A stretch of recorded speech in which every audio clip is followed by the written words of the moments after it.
wa ala alihi wa sahbihi ajma'in wa la haula wa la quwwata illa billahil aliyyil azim.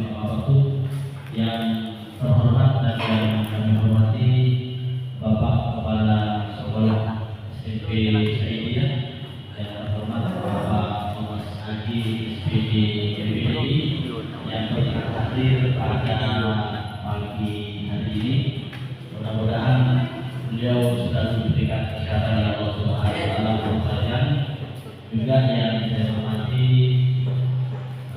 Wakil Kepala Sekolah yang terhormat Bapak Tabib SHI SPD MPDI, Bapak Ibu Guru hebat semuanya yang pada pagi hari ini juga meluangkan waktunya hadir pada acara destinasi modul 1.4 tentang budaya positif oleh PDP Angkatan 9. Syukur alhamdulillah kita panjatkan kepada Allah Subhanahu wa Ta'ala, di mana pada pagi hari ini kita semua dapat berkumpul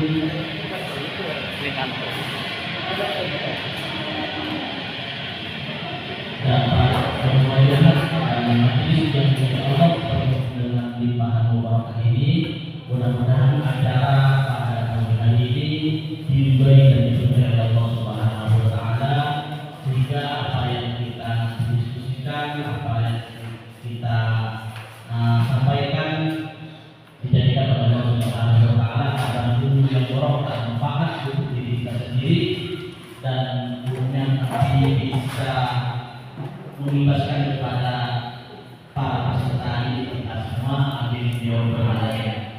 Salam semoga senantiasa terjurahkan kepada dunia kita Nabi Muhammad SAW, yang mudah-mudahan dengan barokah kata beliau kita semua dijadikan orang yang selamat mulai dari dunia sampai nanti akhirat. Amin amin ya rabbal alamin. Hadirin Bapak Ibu hebat semuanya, susunan acara pada pagi hari ini acara destinasi budaya positif atau pembebasan budaya positif di sekolah di SMP Saidiyah pada pagi hari ini tersusun sebagai berikut. Yang pertama yaitu pembukaan, kemudian akan dilanjutkan dengan acara yang kedua yaitu sambutan dari Bapak Kepala Sekolah SMP Saidiyah. Kemudian acara yang ketiga yaitu acara inti yaitu destinasi modul 1.4 budaya positif di sekolah SMP Saidiyah, dan terakhir nanti akan kita tutup dengan doa berkat. Demikian rangkaian acara dengan acara destinasi modul 1.4 budaya positif pada pagi hari ini. Maka untuk lebih menghemat waktu, kembali ke acara yang pertama yaitu pembukaan di surah Al-Fatihah. Dengan hal ini mohon berkenan untuk memimpin kepada yang terhormat Bapak Muhammad Tabib SHI SPD MPDI. Assalamualaikum warahmatullahi wabarakatuh.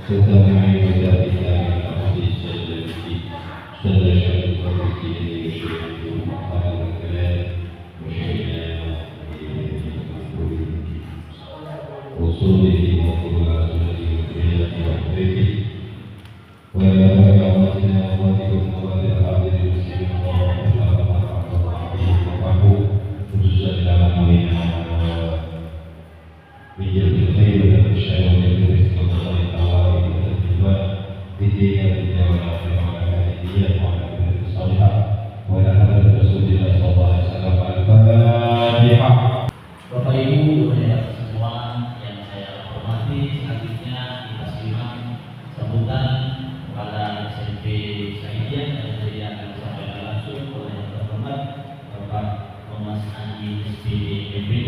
Kepadanya saya tunjukkan.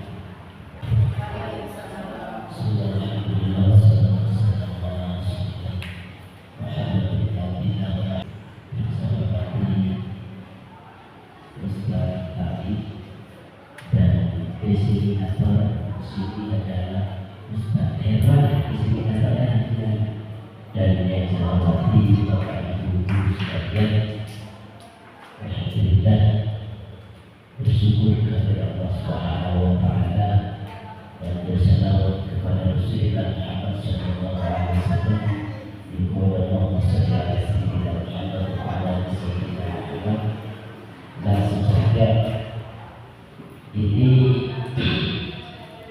acara adalah destinasi umur 1 Wal-Fat budaya positif. Designatornya adalah Bapak Herman SPD MPD. Saya sebagai kepala sekolahnya memberikan istilahnya agar biarlah bahwa kita sebagai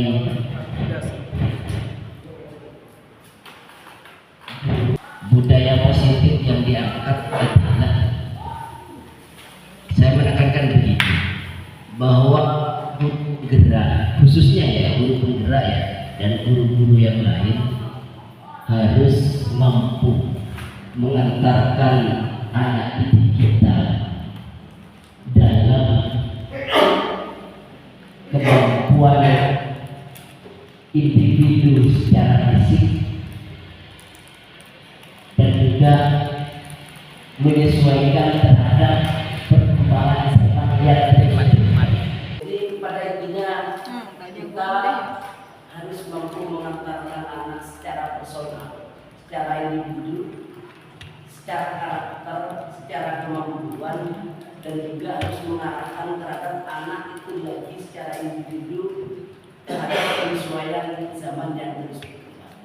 Dalam artian begini, karena setiap anak itu punya kemampuan yang berbeda dan punya bakat yang berbeda. Oleh karenanya, Bapak Ibu sekalian, yang pertama, penelitian tindakan kelas itu memang harus dilakukan secara aktif, dan arahnya, objeknya adalah bukan dibagi kelompok, tapi dibagi secara personalitas. Contoh, di kelas A ini terdiri dari 30 siswa. 30 siswa itu Bapak Ibu mengajar, sebelum mengajar harus mengidentifikasi dulu apa kemampuan anak ini secara personal dia. Seumpama di kelas A ada 30 anak, Bapak Ibu harus punya data di per individu anak. Satu, seumpama anak ini Bu Yulis muridnya. Bu Yulis ini punya kemampuan di bidang eksak, punya kelemahan di bidang menghafal, dan punya kelemahan di bidang fisik, suka ngantuk, dan punya kelemahan di latar belakang keluarga, bapak ibunya bercerai. Satu, ini sesampel ya. Satu, karena anak ini punya kelebihan di bidang matematika dan punya gangguan broken serta secara fisik dia punya gangguan kesehatan karena tidak ada orang tua menyuplai gizi kurang, walaupun tidak terkategori stunting. Sebab stunting itu anak kecil. Ini Bapak Ibu harus tahu, setiap anak itu harus tahu kelebihan dan kekurangan secara kodratnya, dan secara kodratnya itu bisa dimaknai laki dan perempuan. Secara zamannya anak ini di zaman seperti ini, kalau seperti ini terus, anak ini tidak akan mampu bersaing di tengah-tengah masyarakat untuk kemudian mengalami bahtera kehidupannya di zaman yang seperti ini. Nah, apakah Bapak Ibu sekalian sudah mengidentifikasi itu? Lalu kemudian yang kedua identifikasinya adalah, kemudian setelah diidentifikasi personalnya lalu dicocokkan. Berapakah jumlah anak yang mampu di bidang matematika di dalam kelas itu? Ada 5. Berapakah jumlah anak yang tidak mampu di bidang menghafal ini satu kelompok yang lainnya di sini. Solusinya berbagai begini. Ada berapa yang broken lalu yang terganggu secara fisik, asupan gizinya kurang segini. Nanti itu ada solusinya. Lah itu saya kira demikian. Assalamualaikum warahmatullahi wabarakatuh. Selamat pagi Bapak Ibu hebat semuanya.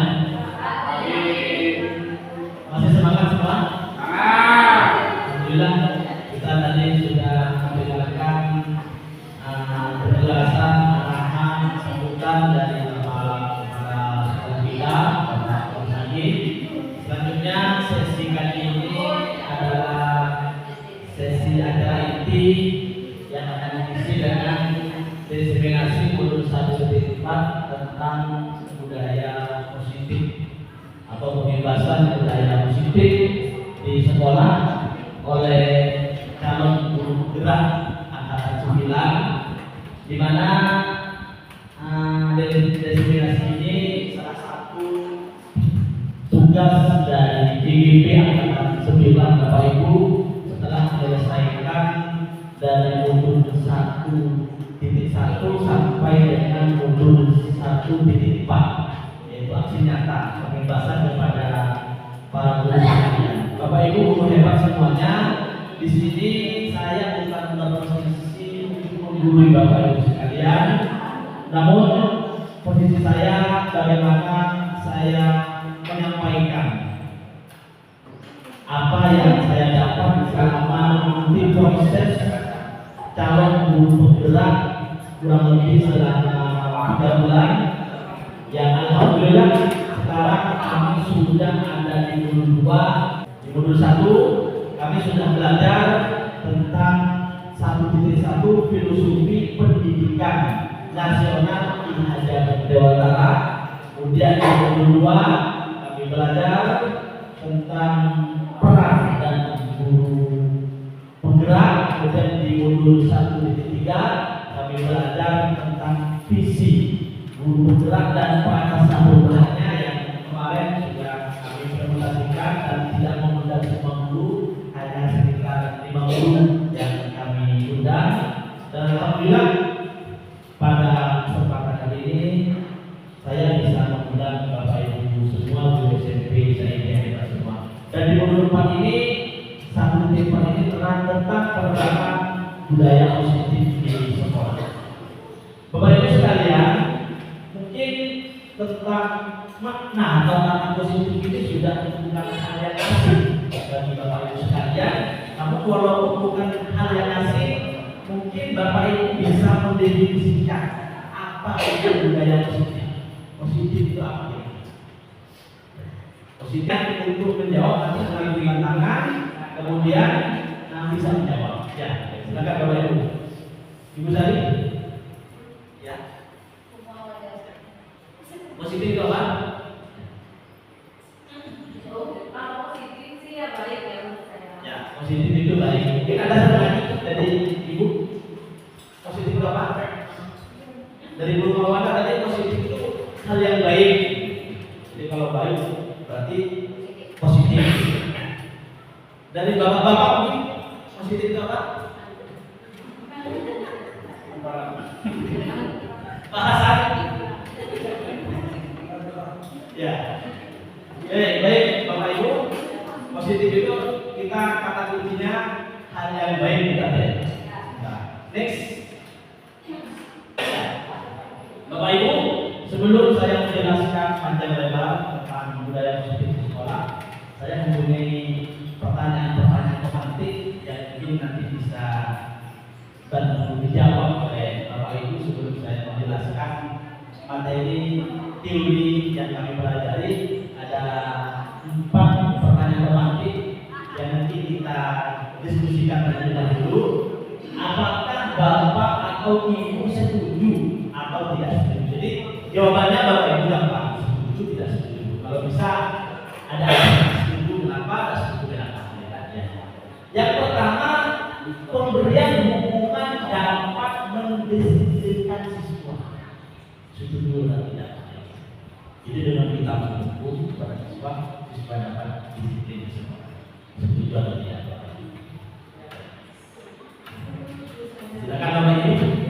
Kalau hukuman menurut saya tidak setuju. Tidak setuju. Tidak setuju. Alasannya apa ini? Karena belum tentu hukuman itu memberikan efek jerak kepada anak tersebut yang melanggar hukum. Baik, terima kasih Bapak Ibu bahwa pemberian hukuman dapat menyesatkan siswa itu menurut Bapak Ibu itu tidak setuju karena masih belum bisa efektif. Ya. Yang kedua, pemberian hadiah dapat meningkatkan prestasi siswa. Misalkan ada anak kita Bapak Ibu ya disuruh kerjakan tertib dikasih hadiah, dia mengerjakan dan dikasih hadiah. Kira-kira setuju nggak pemberian hadiah dapat meningkatkan prestasi siswa?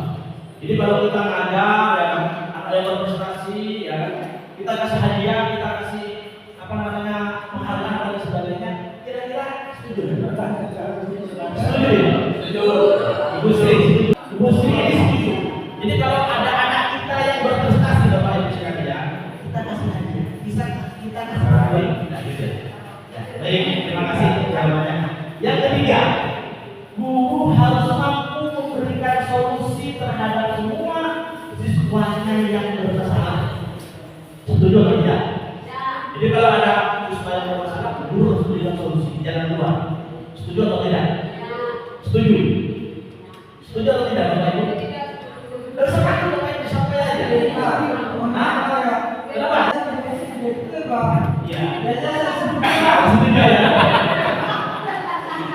Ini bahasa ini panjang lebar mas. Saya mau mengatakan setuju aja mas. Kalau lewat ini. Ini guru bahasa yang begini. Selanjutnya, ya Bapak Ibu yang biasa, ya mas ini kita harus jadi atas sana. Baik, Bapak Ibu guru saya lanjutkan, ya. Pertanyaan pemantik yang keempat yaitu guru berperan sebagai teman bagi siswa. Bapak Ibu setuju atau tidak setuju? Setuju. Jadi kita sebagai guru harus menjadi teman gitu dengan siswa. Ini tidak setuju. Kenapa ini? Karena kalau memposisikan siswa sebagai teman, bisa jadi nanti adab siswa atau peserta didik kepada guru nanti melunjak, akan muncul. Tetap kita sebagai pendidik mungkin itu menurut saya. Jadi di sini ada dua, ada yang setuju, ada yang tidak setuju. Dapat? Next. Ya. Bapak Ibu, budaya positif. Ya. Ini apa itu budaya positif? Nilai-nilai, keyakinan dan kebiasaan di sekolah yang berpihak pada murid. Berpihak kepada murid. Dengan tujuan apa? Guru itu harus berpihak kepada murid agar murid dapat berkembang menjadi pribadi yang kritis, penuh hormat dan bertanggung jawab. Jadi guru dituntut untuk berpihak kepada murid. Tujuannya apa? Untuk mencetak murid yang kritis, penuh hormat dan dia bertanggung jawab. Sehingga murid akan mampu menerima dan menyerap suatu pembelajaran di lingkungan di sekelilingnya terasa aman dan nyaman. Karena Bapak Ibu sekalian, semua, karena kadang murid tidak paham apa yang kita sampaikan. Itu kadang bukan karena mereka kemampuannya di bawah rata-rata. Karena kadang disebabkan ada lingkungan yang kurang aman dan nyaman. Sehingga dia ketika belajar itu kurang begitu nyaman dan aman, sehingga apa yang terjadi, apa yang disampaikan oleh guru itu tidak bisa diserap secara maksimal oleh seorang murid. Bapak Ibu sekalian. Next.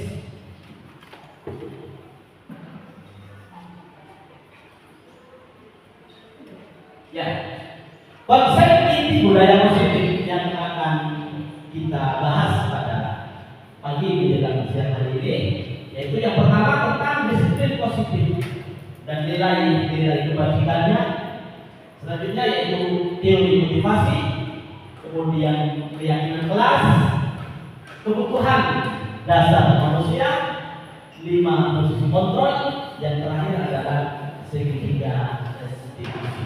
Ini materi yang akan kita bahas pada Bapak Ibu sekalian. Next, silakan. Sekarang kita perubahan sebuah paradigma, sebuah perubahan paradigma. Misalkan contoh dasarnya dari kurikulum K13 kita beralih ke kurikulum Merdeka. Perubahan. Untuk membangun budaya yang positif, sekolah perlu menyediakan lingkungan yang positif. Makanya KHD Bapak Ibu sekalian itu mengibaratkan atau mengumpamakan bahwa murid itu bagaikan butir jagung,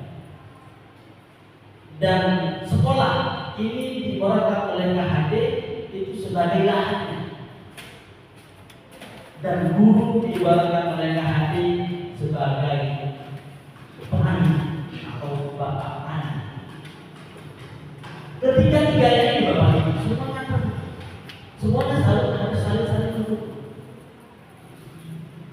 Jadi misalnya bibitnya sudah bagus, bibit jagungnya sudah bagus, kualitasnya tinggi, tapi salahnya kurang berkualitas, tidak dirawat dengan sempurna oleh Pak Petani, maka tidak akan bisa menumbuhkan jagung yang baik dan bagus. Sehingga ketiga-tiganya antara murid, guru, dan sekolah ini adalah satu kesatuan yang harus didapat.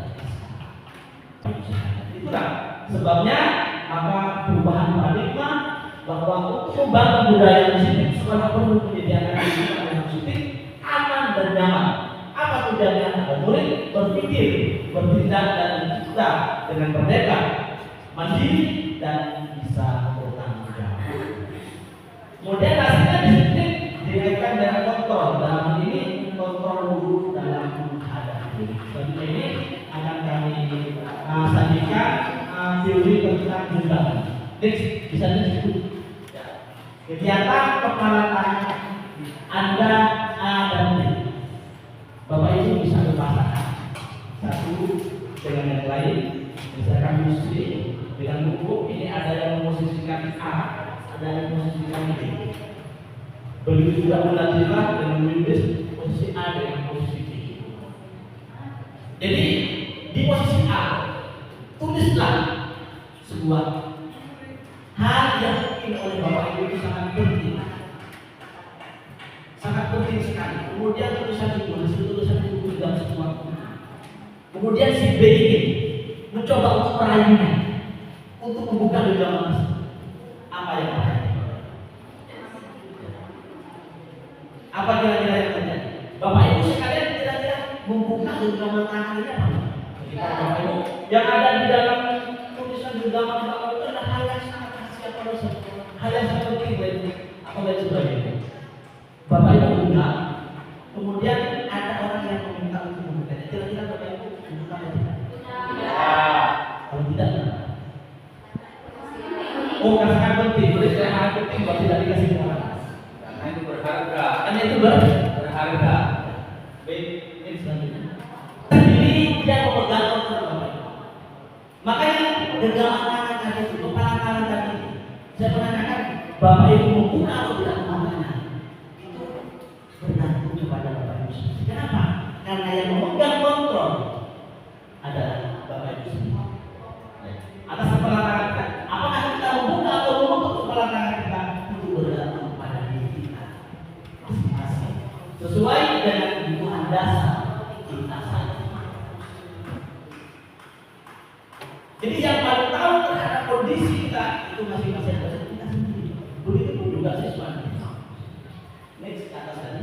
Baik, menurut yang ada gambaran bahwa tujuan pendidikan yaitu menuntut segala bakat yang ada pada anak-anak agar mereka dapat mencapai keselamatan dan kebahagiaan yang sejatinya. Bapak Ibu sekalian, kita ini hanya menuntut murid Bapak Ibu. Jadi murid itu kalau kata KHD, lahir bukan murid itu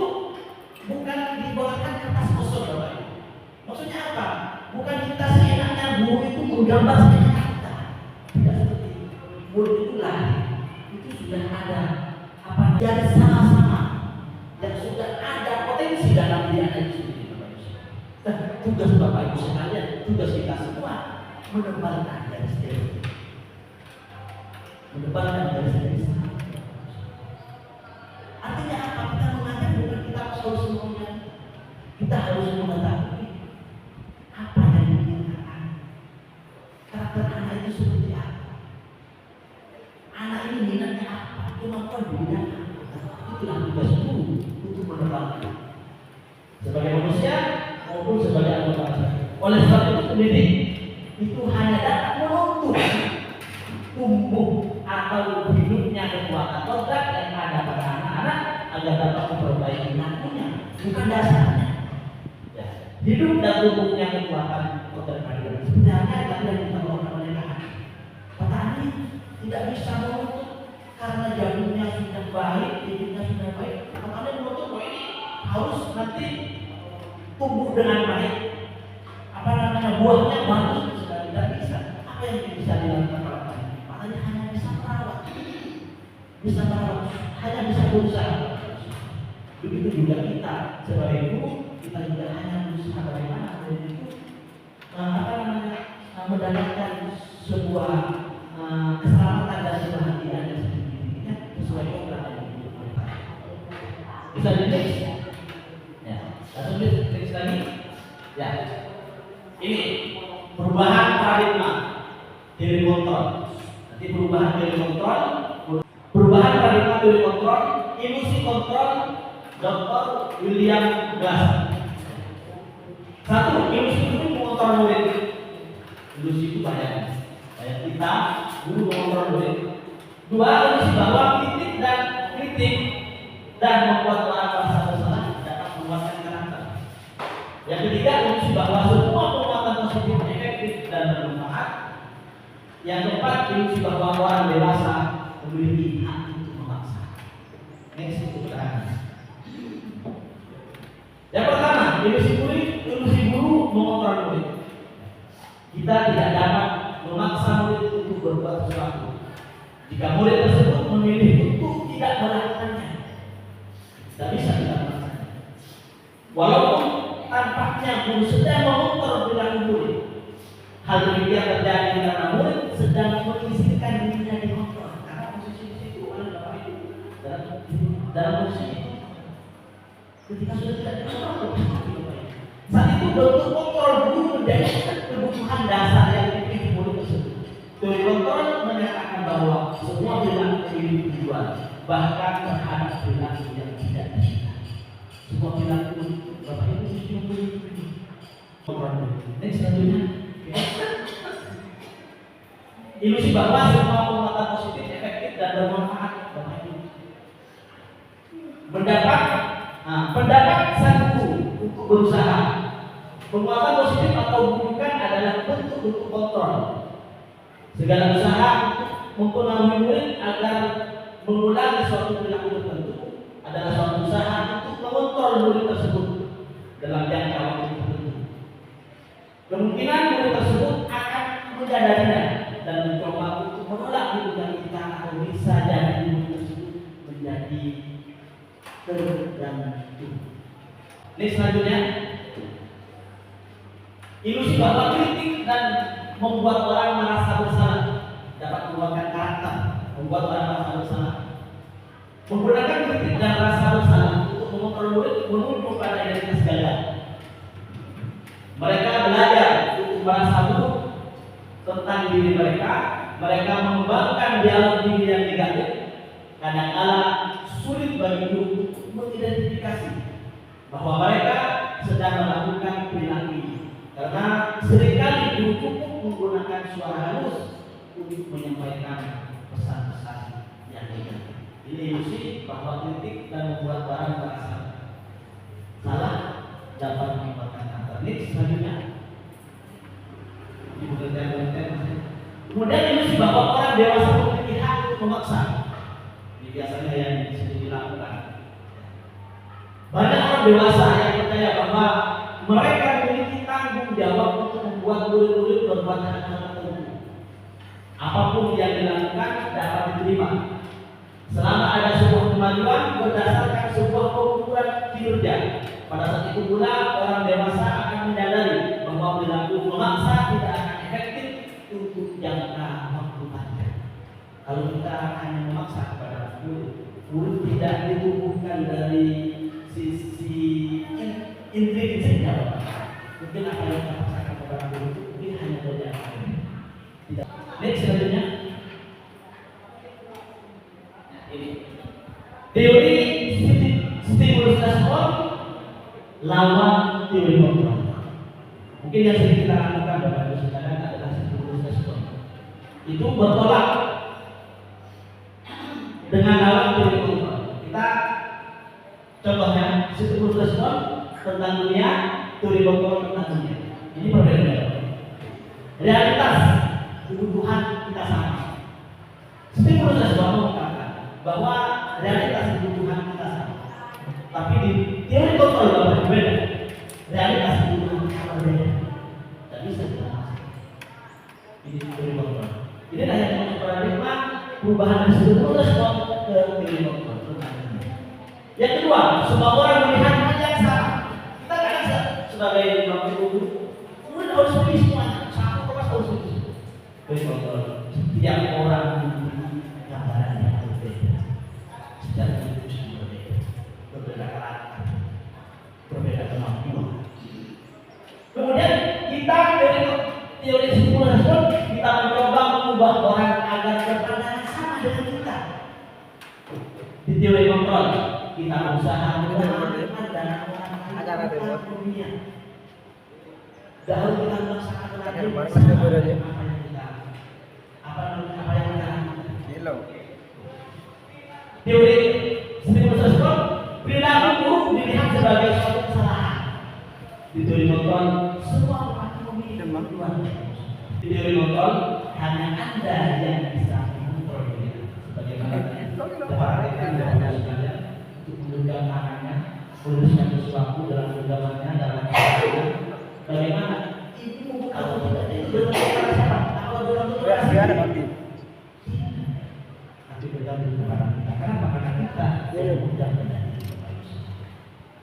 Selanjutnya saya bisa dan selanjutnya kemaksaan ada pada saat ketika sebuah bujukan bahwa ketika bujukan itu gagal tapi kita berkolaborasi. Kalau bahasa kolaborasi kalau kita bahasakan ke bahasa kita membuat itu tidak bergotong royong. Kemudian konsensus melakukan sebuah kesepakatan. Dan itu adalah jalan yang terbaik di teori kontrol. Kemudian di teori stimulus respon, model berpikir menangkal. Jadi kalau di teori stimulus respon ada menang, ada kalah. Tapi kalau di teori kontrol menang. Suasana positif sangat mendukung terlaksananya pembelajaran yang suasana positif akan membuat lingkungan belajar lebih menyenangkan, sehingga proses belajar dapat berjalan tanpa beban dan tekanan, melainkan keinginan dan kesadaran dari dalam diri peserta. Jadi bagaimana kita itu menumbuhkan nilai intrinsik, bukan ekstrinsik. Kalau saya tanya, Bapak Ibu sekalian, tadi kalau ada anak yang berhasil, ya, kita kasih hadiah, kita kasih hidup, itu kira-kira itu motivasi intrinsik apa ekstrinsik? Ekstrinsik. Kenapa Pak? Kedua. Nanti kita tidak akan memberikan tahu. Jadi yang itu dibayar positif apa? Bagaimana kita itu menumbuhkan semangat anak itu dan peserta diri. Intrinsik anak itu. Sehingga anak itu berkuat melakukan sesuatu itu bukan hanya tahan, bukan hanya takut, akan tapi anak tersebut mempunyai kesadaran dari dirinya sendiri. Next, selanjutnya.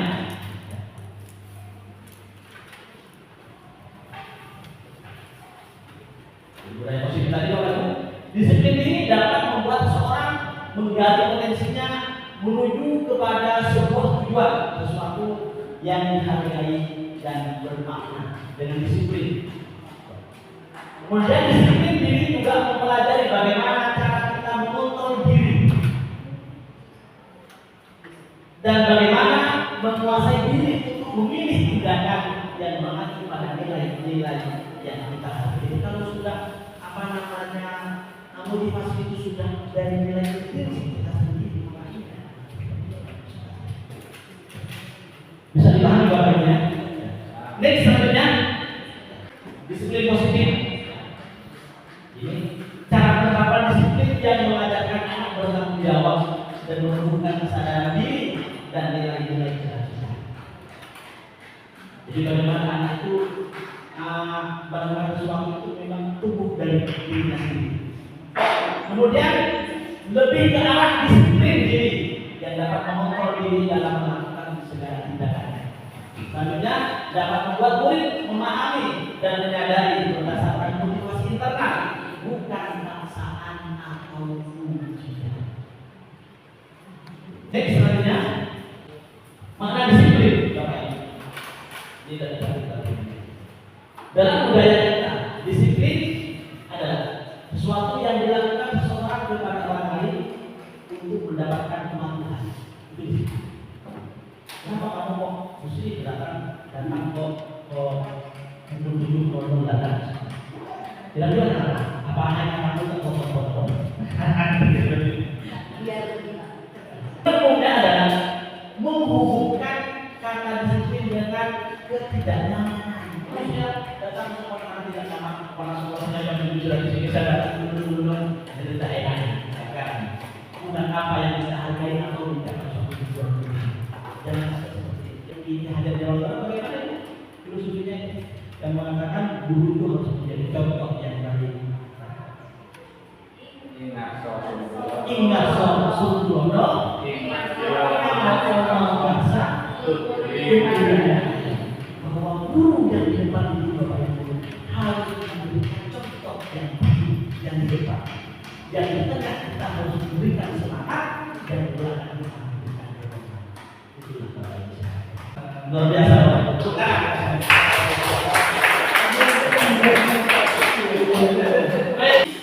Tiga motivasi perilaku manusia. Tiga perilaku motivasi manusia.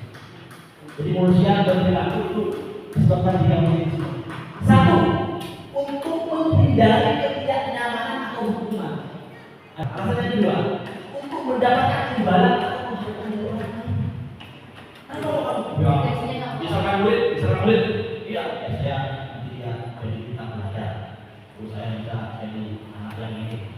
Itu berdasarkan menghargai Tuhan. Kemudian alasan yang ketiga berdalam proses untuk menjadi orang yang mereka inginkan dan menghargai diri sendiri dengan nilai-nilai yang mereka. Dan harapan yang poin tiga itu mencapai kita juga untuk menjadi orang yang mereka inginkan dan menghargai diri sendiri dengan nilai-nilai yang mereka. Next selanjutnya. Contoh. Sebagai seorang guru, saat Anda hadir mengajar di kelas tepat waktu, motivasi apakah yang mendasari tindakan Anda? Apakah Anda datang tepat waktu karena tidak ingin ditegur oleh atasan Anda dan kemudian mendapat surat peringatan, menghindari ketidaknyamanan, ya, dan hukuman? Atau Anda ingin mendapatkan pujian dari atasan Anda dan mendapat penghargaan sebagai karyawan atau guru yang berprestasi, mendapatkan imbalan atau penghargaan dari orang lain? Atau Anda ingin menjadi orang yang menghargai waktu, menghargai diri Anda sendiri sebagai teladan bagi murid-murid Anda karena Anda percaya tindakan Anda sebagai guru akan dicontoh oleh murid-murid kita, menghargai nilai-nilai diri sendiri? Maka Bapak Ibu sekalian, motivasi yang paling kuat mendasari tindakan Anda atau bahkan kombinasi dari dua motivasi atau bahkan ketiga-tiganya. Kira-kira kalau saya tanyakan Bapak, dari kasus-kasus ini kira-kira kenapa kalau Bapak ini kan mau misalkan tadi kira-kira motivasi yang mana yang diarahkan oleh Bapak ini? Tangan saja. Kalau biasa Bapak ini memilih yang ketiga, kalau bisa mudah-mudahan bisa menjadi motivasi bagi kita. Next selanjutnya kita sambut saja. Ya, kebutuhan dasar manusia, Bapak Ibu sekalian. Ya, jadi manusia itu mempunyai 5 kebutuhan. Ya. Yang pertama, kebutuhan untuk bertahan hidup. Siapa yang enggak? Semuanya mundur kan? Ya. Kasih sayang dan rasa diterima. Semua orang butuh seperti itu bahasa. Ya, luar biasa. Kasih sayang yang maksudnya orang itu mesti mempunyai istilahnya kasih sayang, istilahnya pengen bisa yang berteman dan diterima di tempat di mana dia ada. Kemudian menginginkan kebebasan, tidak tertekan. Mesti semua orang menginginkan kesenangan. Kemudian semua orang mempunyai kebebasan.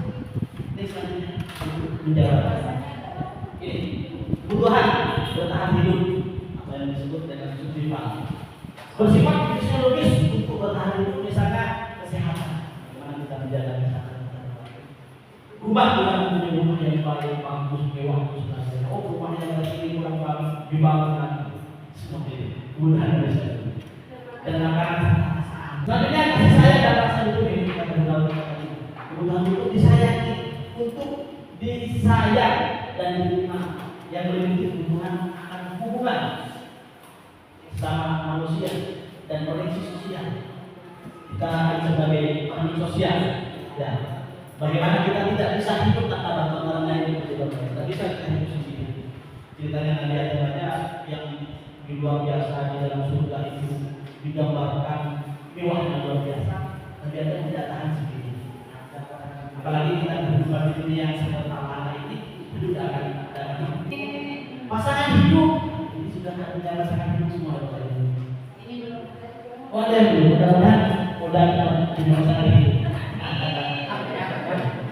Next selanjutnya, saat kebutuhan kemampuan kita, penguasaan bahwa kita kebutuhan manusia itu ada untuk penguasaan, kebutuhan penguasaan atas kemampuan kita. Kebutuhan ini meliputi keinginan untuk dianggap berharga, ya, bisa membuat perbedaan, bisa membuat pencapaian apa yang kita capai, apa yang kita ingin dapatkan. Kompeten, diakui oleh orang, dihormati oleh seorang. Itu manusia. Kebebasan, kebebasan kebutuhan akan pilihan. Kebutuhan itu bebas adalah kebutuhan akan kemandirian. Otonomi, tidak terkena memiliki pilihan dan mampu mengendalikan arah hidup seseorang itu sendiri. Ini salah satu kebutuhan dari manusia. Next selanjutnya, Ibu. Ya. Yang terakhir, Bapak Ibu, kesenangan, kebutuhan untuk merasa senang. Semua orang mesti kebutuhan. Kebutuhan akan kesenangan adalah kebutuhan untuk mencari kesenangan. Baik dengan cara bermain, dengan cara tertawa. Anak-anak dengan kebutuhan dasar kesenangan yang tinggi biasanya ingin menikmati apa yang dilakukannya, apa yang dia mau lakukan dia senang. Mereka juga bisa berkonsentrasi diri saat mengerjakan hal yang disenangi. Ya, kalau sudah pekerjaannya sudah disenangi, dia akan bersenang. Sebaliknya kalau Anda sudah tidak disenangi, kamu mengerjakan tugas ini tidak bisa. Jika anak itu pun ada dalam balik harus menuntun kepada kesenangan, keamanan, kenyamanan. Itu berkah kita. Baik, selanjutnya. Ini sebuah Bapak Ibu. Ya. Tahun ini Dimas genap berusia 17 tahun.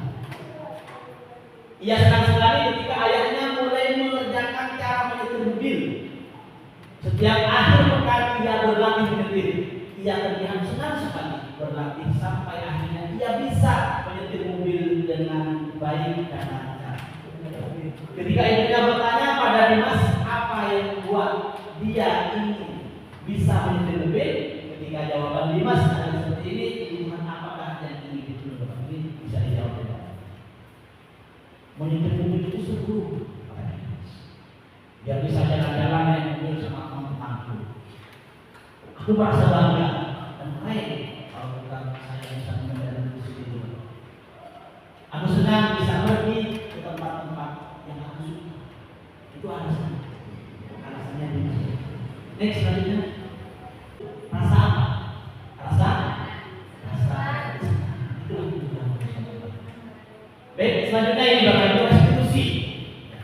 Ini sudah dibahas. Restitusi. Apa itu restitusi Bapak Ibu? Proses menciptakan kondisi bagi murid untuk memperbaiki kesalahan mereka, bukan menyalahkan mereka, bukan mencari siapa yang menang, siapa yang salah, tapi memperbaiki kesalahan yang mereka pernah lakukan, sehingga mereka bisa kembali pada kelompok mereka dengan karakter yang lebih kuat. Restitusi juga merupakan proses kolaboratif yang mengajarkan murid untuk mencari solusi untuk masalah mereka. Ini nanti menggunakan teori. Restitusi itu sebuah teori, dan membantu murid berpikir tentang seorang seperti apa yang mereka inginkan, bagaimana mereka harus memperlakukan orang lain. Ini nanti teori restitusi. Ini pengertian saya. Next selanjutnya, perbedaan hukuman, konsekuensi, dan restitusi. Jadi ada hukum, ada konsekuensi, ada restitusi, ada perbedaannya. Jadi kita hukuman ini dikatakan identitas negara.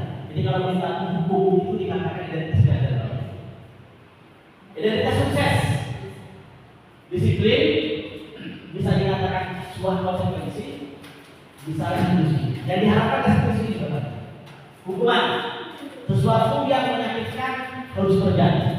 Itu adalah hukuman. Apapun bisa hukuman. Sesuatu yang harus terjadi itu hukuman. Konsekuensi, sesuatu harus terjadi. Restitusi merupakan pilihan. Nanti akan di-search berikutnya restitusi lebih mudah. Tidak nyaman untuk murid, anak dan waktu panjang. Hukuman itu di peraturan ini misalkan senang peraturan seperti ini, sehingga sepanjang anak itu menjalani jangan berubah paksa untuk. Konsekuensi tidak nyaman untuk murid atau anak untuk jangka waktu pendek. Kalau hukuman itu sampai jangka panjang, tapi kalau konsekuensi hanya jangka pendek. Restitusi menguatkan untuk murid atau anak dalam jangka waktu panjang. Jadi kita lebih menguatkan kepada. Selanjutnya, korban mendapatkan keadilan untuk hukuman. Konsekuensi, korban bisa diabaikan. Restitusi, korban mendapatkan hukuman. Selanjutnya, hukuman, murid atau anak akan tersakiti. Itu hukuman. Konsekuensi, murid atau anak dibuat tidak nyaman.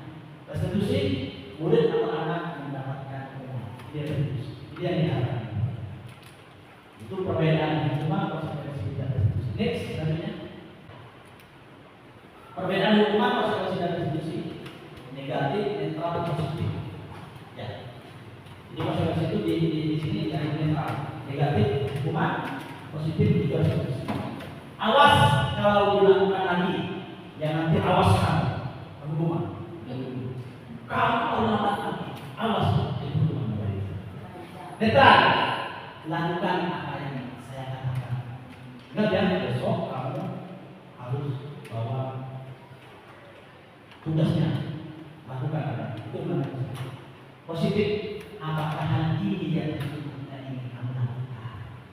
Kemudian, sehingga murid apa? Akan merasa dirinya itu sendiri dihargai dan akan melakukan. Sehingga dia silakan tumbuh.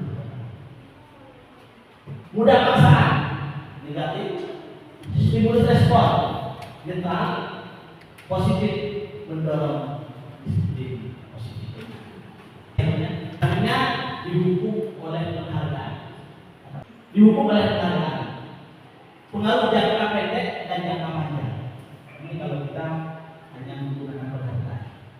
Penghargaan tidak efektif. Yang ketiga, penghargaan merusak hubungan. mengurangi kecepatan. Penghargaan menurunkan kualitas anak. Penghargaan mematikan kreativitas. Kenapa kok mematikan kreativitas? Karena anak itu kalau tidak dihargai nanti dia tidak akan berkarya. Kenapa? Karena nilai di motivasi intrinsiknya tidak ada berubah. Kenapa? Karena nilai intrinsiknya ada itu berkarya kalau ada ekstensi apa? Ada penghargaan dari itu. Kemudian penghargaan dari suatu yang menghukum bisa menjadi sesuatu terjadi. Next selanjutnya, hukuman atau konsekuensi. Satu, menurut murid dicatat, saya tidak akan terlambat lagi sebanyak 100 kali karena terlambat akan disekolah. Kira-kira ini hukuman atau konsekuensi? Hukuman. Ada yang lain? Konsekuensi. Selanjutnya, menurut murid lari meneliti lapangan basket 2 kali karena terlambat hadir di sekolah. Selanjutnya, meminta murid push up sebanyak 15 kali karena ke sekolah tidak memakai masker. Apa? Meminta murid mengganti kertas tugas teman yang dicorek-corek. Meminta murid membersihkan tumpahan air meja karena tempat. Meminta murid tidak mengenakan sepatu seharian di sekolah karena sepatunya tidak berwarna hitam.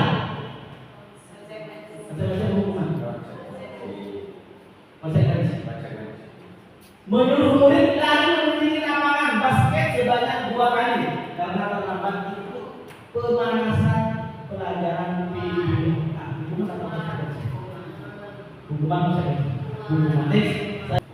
Hukuman menyuruh murid dari hukuman, meminta murid hukuman, meminta murid mengganti konsekuensi, meminta murid membersihkan konsekuensi, meminta murid tidak menggunakan sepatu hukuman, menyuruh murid dari seri lapangan siapa yang terlambat adalah konsekuensi. Yang kebenaran dari Bapak Ibu. Luar biasa pemahamannya ini. Sekarang 5 posisi kontrol dicermati Bapak-Ibu. 5 posisi kontrol. 1, penghukum. Penindas atau penghukum. 2, posisi kontrol dulu, membuat orang merasa bersalah. 3, sebagai teman. 4, sebagai pemantau. 5, sebagai manajer. Ini 5 posisi kontrol dulu. Kita nanti rasakan sendiri. Saya ada di posisi mana. Next selanjutnya, dibawa sini. Ya. Penghukum, contohnya. Seorang penghukum bisa menggunakan hukuman fisik maupun verbal. Orang-orang yang menjalankan fungsi hukum senantiasa mengatakan bahwa sekolah memerlukan sistem atau alat yang dapat lebih menekan murid-murid lebih dalam lagi. Penghukum ada suara tinggi, aku ini buat ini. Bahasa hukum, mata melotot, terlambat nanti, dan menekan tugas. Nah, itu tidak perlu. Dan dari menunjuk, menghakim, awas ya. Muslim, awas ya. Kalau kamu besok mengerjakan tugas, awas sama itu posisi dulu. Posisi guru membuat rasa bersalah. Pada posisi ini biasanya guru akan bersuara lebih lembut, bedanya dengan guru lebih rendah dari Bapak Ibu. Membuat rasa bersalah akan menggunakan keheningan yang membuat orang lain merasa tidak nyaman. Bersalah atau rendah diri. Kata-kata yang keluar dengan lembut akan seperti ibu sangat kecewa sekali dengan apa yang kamu lakukan. Itu posisi merasa dosa. Ya. Berapa kali Bapak harus memberitahu kamu? Kemarin sudah saya beritahu. Kamu kenapa lagi? Itu posisi merasa dosa. Next selanjutnya. Posisi guru sebagai teman main, sebagai teman tadi. Guru pada posisi ini tidak akan menyakiti murid karena dia posisi teman. Namun akan tetap berupaya mengontrol murid melalui persuasi, pendekatan. Posisi teman pada guru bisa negatif ataupun positif seperti yang kita ini. Positif di sini berupa hubungan baik yang terjadi antara guru dan murid. Positif. Guru di posisi teman menggunakan hubungan baik dan guru untuk masing-masing seorang. Teman, nada suara ramah, akrab, bercanda gurau, bahasa tubuh, merapat pada murid,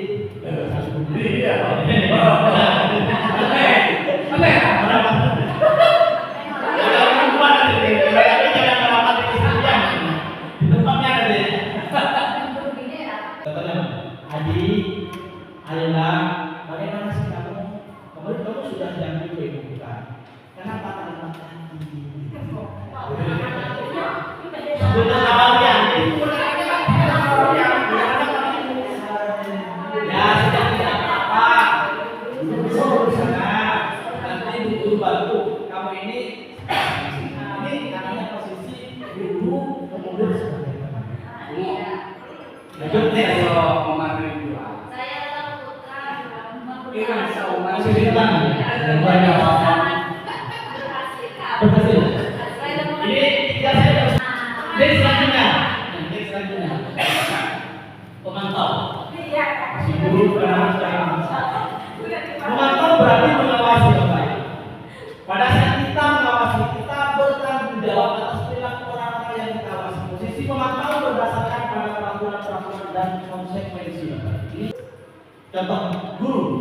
Adik, tahukah kamu jam berapa kita memulai? Adik, tahukah guru?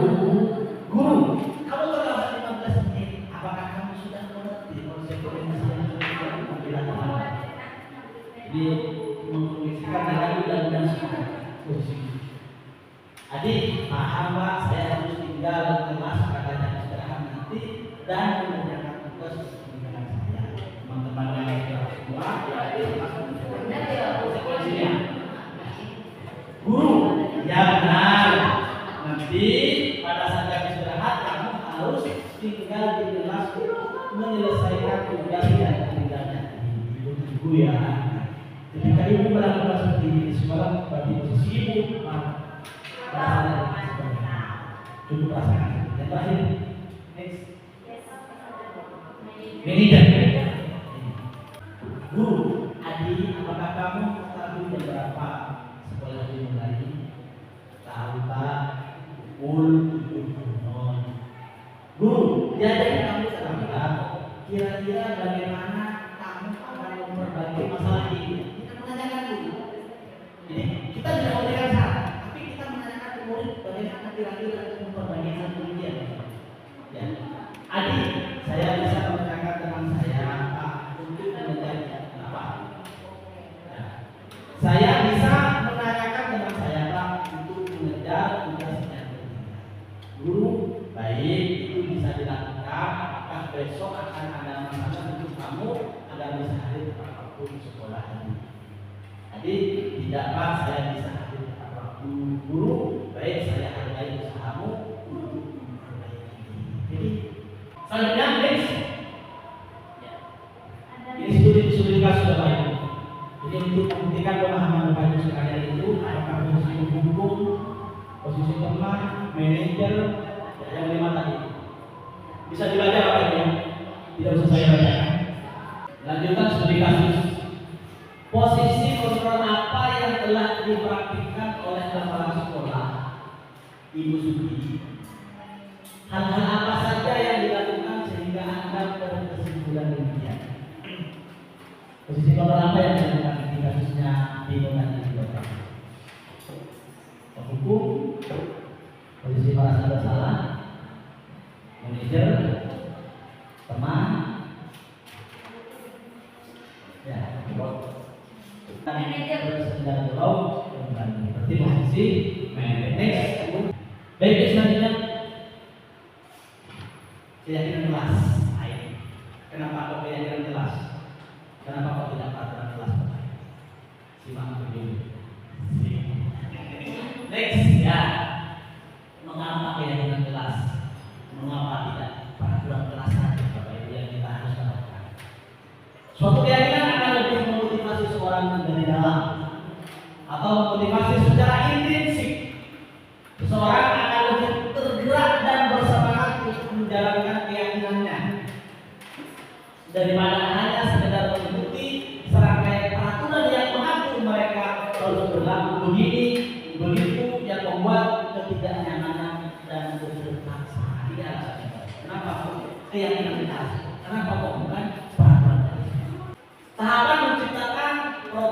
kebajikan. Lihat daftar kebajikan yang telah disusun bersama. Yang nomor 2, tentukan nilai-nilai kebajikan yang ingin dijadikan perhatian. Misalkan Bapak Ibu sekalian menggunakan helm, misalkan terus hari dari orang saya juga helm, nilai kebajikannya menggunakan helm apa? Bisa. Dari bakalan di sini pakai helm, nilai kebajikannya. Kedisiplinan, keselamatan. Keselamatan. Nilai kebajikannya pakai helm itu keselamatan, bukan karena takut pada kondisi. Next selanjutnya, nilai-nilai kebajikan yang universal ini, keadilan. Yang tadi di kasus tadi itu apa? Keselamatan. Ini nanti contoh yang dicontohkan kasus tadi. Maka kenapa kita ngomongnya helm? Keadilan harusnya dinanti buat. Lalu next selanjutnya, pembuatan keadaan kelas. Bagaimana Bapak Ibu nanti bisa membuat keadaan kelas? Keadaan kelas hendaklah bersifat lebih abstrak Bapak Ibu. Yang kedua, keadaan kelas dituliskan berupa pernyataan yang universal. Yang ketiga, pernyataan keadaan kelas senantiasa dibuat dalam bentuk positif. Ya, bersama pesan tadi ini, keadaan kelas hendaknya tidak terlalu banyak Bapak Ibu. Jadi sedikit tapi sekiranya kita mampu melaksanakan, sehingga mudah diingat dan dipahami oleh semua warga kelas. Next selanjutnya, ini perbedaan antara peraturan dengan keyakinan kelas Bapak. Jadi kalau peraturan selalu kembalikan buku pada tempatnya, itu namanya peraturan. Keyakinan kelas tanggung jawab. Bagaimana anak itu ketika ke perpustakaan, bagaimana perhatian ada nilai tanggung jawab. Dilarang mengganggu orang lain. Keyakinan kelasnya menghormati orang lain. Peraturan kelasnya gunakan masker. Keyakinan kelasnya peraturan apa? Kesehatan. Kalau sekarang Bapak Ibu untuk walaupun corona sudah tidak ada, mungkin untuk apa menjaga diri itu kan juga kesehatan. Kalau dulu kenapa kalau semuanya harus pakai masker? Tidak, bakalan kondisi. Next, kemauan. Ini terakhir Bapak Ibu, segitiga restitusi Bapak Ibu. Paling terakhir Bapak Ibu, segitiga restitusi ini adalah bagaimana Bapak Ibu semuanya bisa menyelesaikan sebuah masalah itu dianjurkan untuk menggunakan 3 restitusi. Yang pertama, menstabilkan identitas. Ketika kita menangani sebuah kasus, kita menstabilkan sebuah identitas.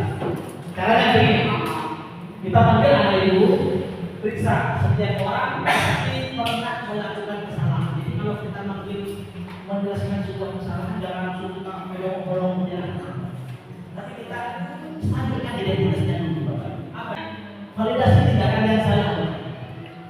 Tanyakan oleh Bapak Ibu, kamu itu punya alasan kenapa kamu melakukan ini? Kenapa kamu ada alasan? Karena mungkin tadi malam orang dapat dan sebagainya. Jadi harus ditentukan kepada kita, tidak langsung kamu. Itu proses validasi tindakannya.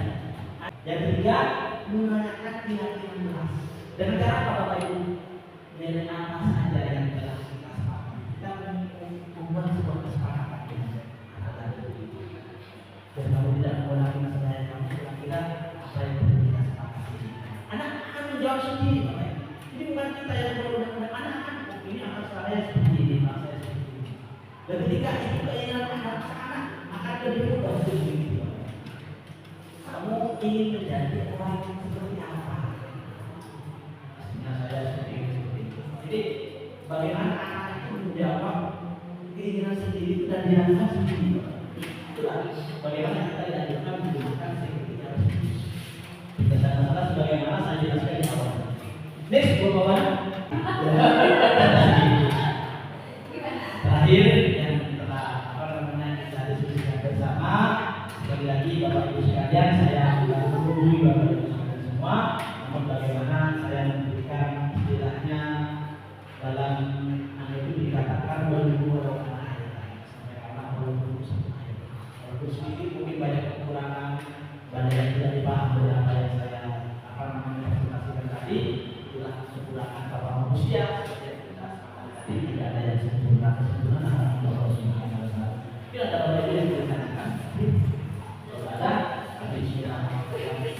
itu. Dan mudah-mudahan kolaborasi pada siang pada hari ini barokah manfaat dalam kehidupan banyak apa itu akan berlimpah dari apa yang saya sampaikan dan bisa diterapkan pada hari kita.